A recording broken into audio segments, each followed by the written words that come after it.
Hi everyone, a quick recap of the glossopharyngeal nerve, which is the ninth cranial nerve. So this is a both motor as well as a sensory nerve. Now its motor innervations go and supply the stylopharyngeus muscle, and its sensory innervations are to the mucous membrane of the pharynx as well as the posterior one-third of the tongue. Now, when you talk about its course, so it basically originates from the upper part of medulla oblongata. If you remember, these were the pyramids, then you had the grooves, and then you had the inferior cerebellar. Sorry, you had the olives, and then you had the inferior cerebellar peduncle. So pyramids, olives, and inferior cerebellar peduncle.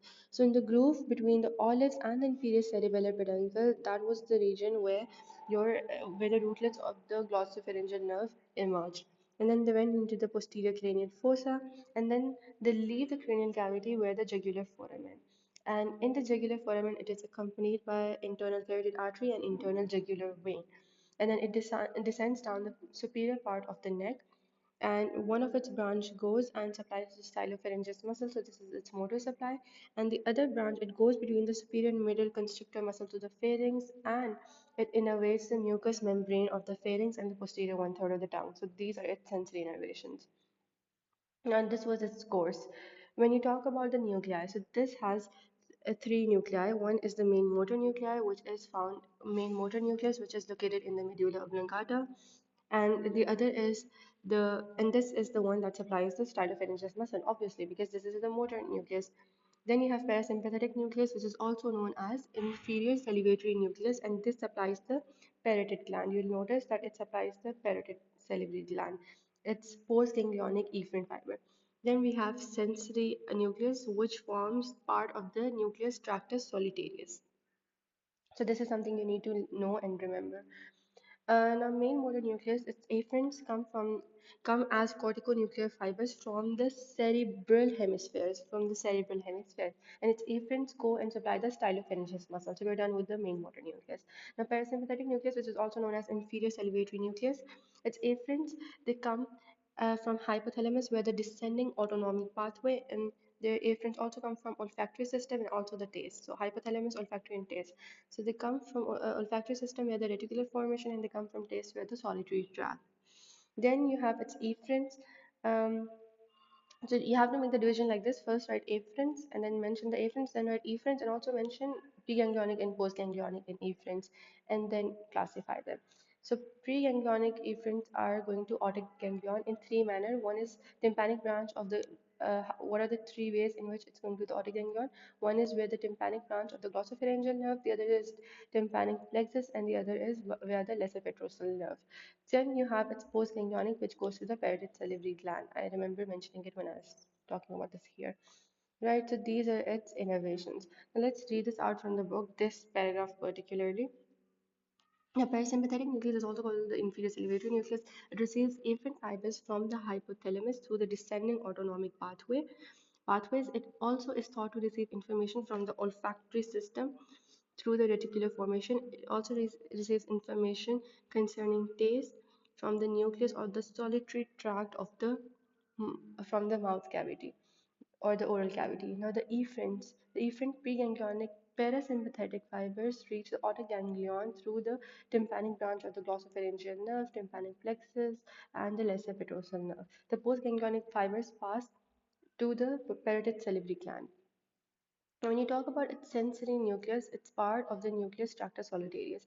Before that, it's important for you to know that your glossopharyngeal nerve, it has your glossopharyngeal nerve, it has a superior ganglion and an inferior ganglion, right?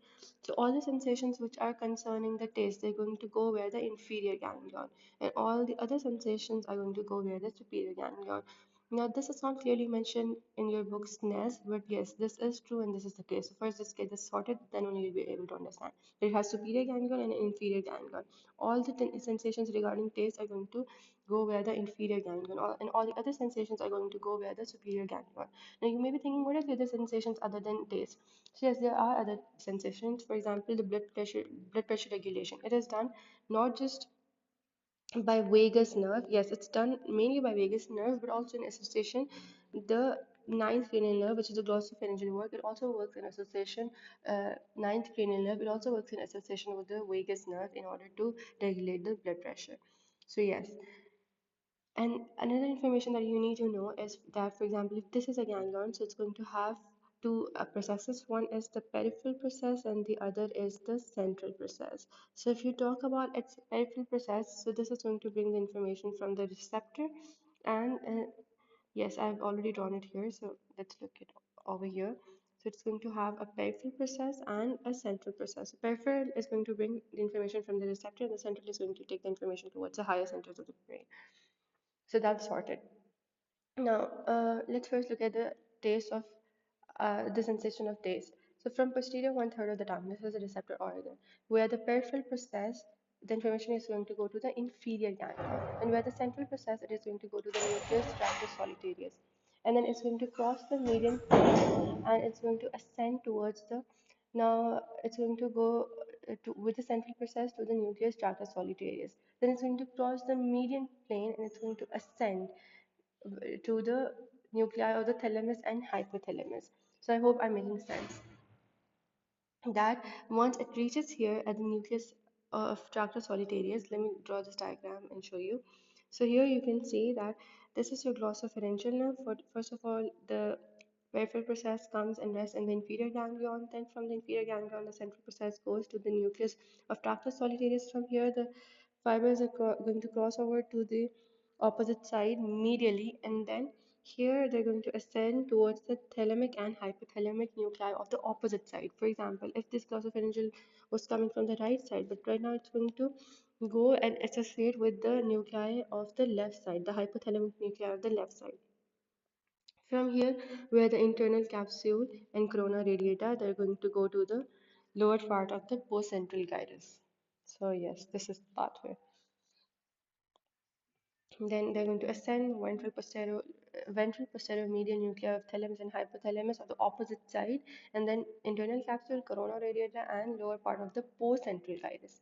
Right now, when you talk about other sensations other than a taste, so they are going to go to the superior ganglion and not the inferior one. And from the superior ganglion, the nucleus, it will be the spinal nucleus of the fifth cranial nerve, which is the trigeminal nerve.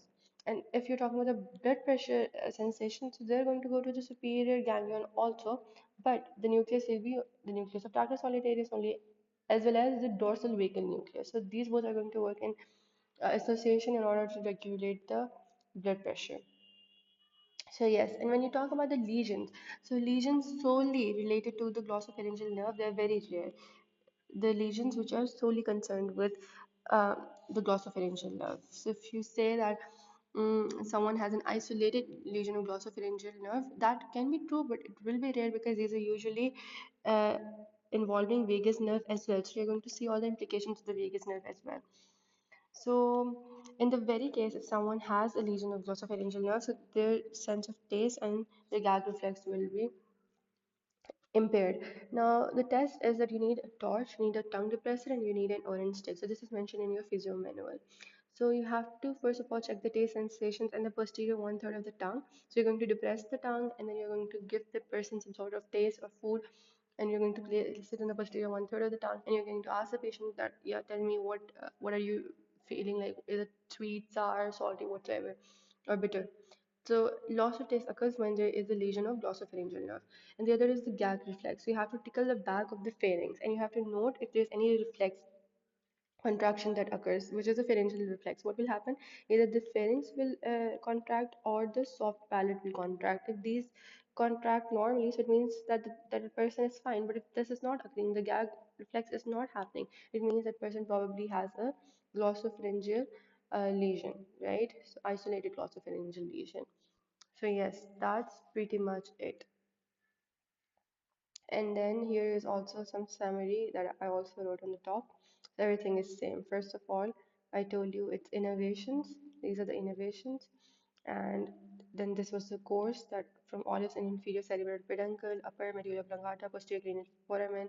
Then it leaves the cranial cavity where the jugular foramen, and it is uh, accompanied by these vessels in the neck, and then it supplies to the stylopharyngeus muscle, the motor, and its sensory nerve. It goes through the sensory part goes through the superior and middle constrictor muscles of the pharynx and supplies the mucus of the pharynx and posterior one third. And these are the main nuclei. You can see the afferents and efferents. And here you have to first, in the second one, you have to write the afferents and then efferents and then preganglionic and postganglionic. And these are the sensory, this is the sensory nucleus, the entire pathway.